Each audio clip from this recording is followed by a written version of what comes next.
Well, hello. My name is Essence Bryce, and today I'm going to discuss Kohlberg's moral development. Let's take a moment to think about the meaning of the word morals. What does it mean to you? Does the word make you think of anyone or anything in particular? Merriam-Webster defines morals as of or relating to principles of right and wrong in behavior, expressing or teaching a conception of right behavior, conforming to a standard of right behavior, sanctioned by or operative on one's conscience or ethical judgment, a moral obligation, or capable of right and wrong action. Are you noticing any trends with the variations of the definition? When we think about what is right and wrong, we base it on our particular beliefs and upbringing. With so much diversity within our nation, the idea of what's right and wrong is not so black and white. But there lies a huge gray area that cannot easily be distinguished. So Lawrence Kohlberg, he's the American psychologist who adapted the psychological theory of moral development from Swiss psychologist Jean Piaget. He, however, expanded beyond the ages that were the primary focus for the Piaget study. Kohlberg believed that morality developed into 6 stages that were grouped into 3 levels. You have pre-conventional, conventional, and post-conventional. He argued that the moral development began with a concern for justice and continued throughout the rest of a person's life. He studied moral reasoning by presenting his subjects with moral dilemmas, and based on their responses, he categorized and classified their reasoning. One of the most well-known dilemmas was the Heinz dilemma. Okay, so this story is about a woman who was on her deathbed dying of cancer. Her doctors believed only one drug might save her. That drug had been recently discovered by a local pharmacist. Of course, the drug was expensive to make, cost him $200 for the dose of radium, but he charged a whopping $2,000 per dose. The woman's husband, Heinz, asked everyone around to borrow the money, but could only raise about $1,000 to buy the drug. He told the pharmacist that his wife was dying, and he tried to negotiate for a lower price or asked if he could pay later. Pharmacists refused to sell it for any less or to accept partial payment, saying, "I discovered it and I'm going to make my money from it." Heinz got desperate and broke into the laboratory to steal the drug for his wife. Now, the question, should Heinz have broken into the lab to steal the drug for his wife? Why or why not? Now, take a few moments to think about that. What would you do in this scenario? Don't steal the drug, you'll go to prison. Don't steal the drug because prison is bad. A jail cell would be worse than your wife's death. Or would you say, steal it? It's only worth $200. You're not stealing anything else. You've even offered to pay for it. Steal it. You'll be happier to save your wife even if you do go to prison. Or would you say, be a good husband and steal the drug? Your wife expects it. Or do not steal the drug. It is illegal to steal. Pretty sure some of you are already figuring out, there's many different good choices here. Or you're not a criminal and stealing is bad. You've tried to do what you can do. Or steal the drug for your wife, accept your punishment, and pay the pharmacist anyway. Actions do have your consequences. Or are you one of these responses?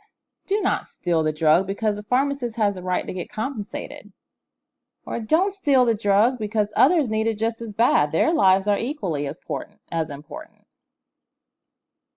Steal the drug. Everyone has a right to choose life regardless of law. Or steal the drug. Saving a human life is more valuable than property rights.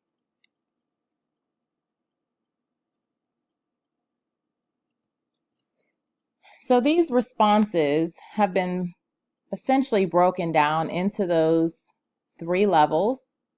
The first level being pre-conventional. You have stages 1 and 2. So this one is common in children. Morality of the action is judged by direct consequences. Solely concerned with yourself. Society's conventions of right and wrong are not yet internalized. So the focus are on external consequences that these actions may bring.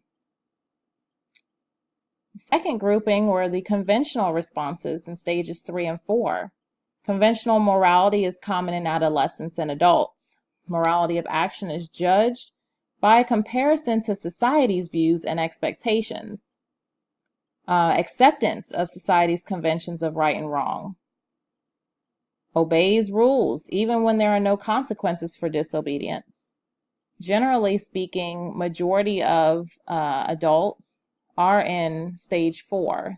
And you think about how adolescents, I know with my high schoolers, it is all about society's views, and they do tend to side with what they think society will say is okay.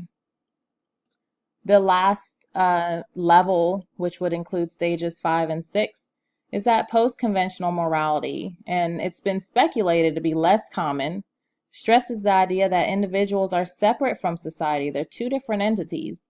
When society's views are inconsistent with their perspectives or that the rules conflict with their principles, they believe they should break those rules. The rules aren't really concrete. They're just made for a general social order, and they're made to protect the human rights. So if they need to be changed, then they're going to seek out to change those to support the ideas of life, liberty, and justice.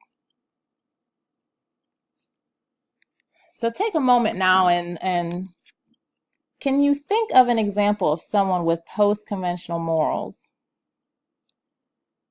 Post-conventional. This is society and individuals are two separate things. They're two separate entities. Provide that example and explain why you believe that person is an example of someone with post-conventional morals. Second thing I'd like for you to do is see, based on these 6 stages, can you generalize the driving force behind each of these stages of development? What do you think would be that motivation? What drives this particular individual?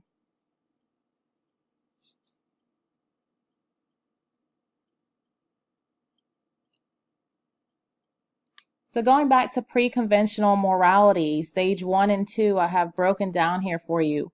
The driving force behind stage 1 is that obedience and punishment. So we're thinking of, if I do this, I'll be bad. They'll see me as bad.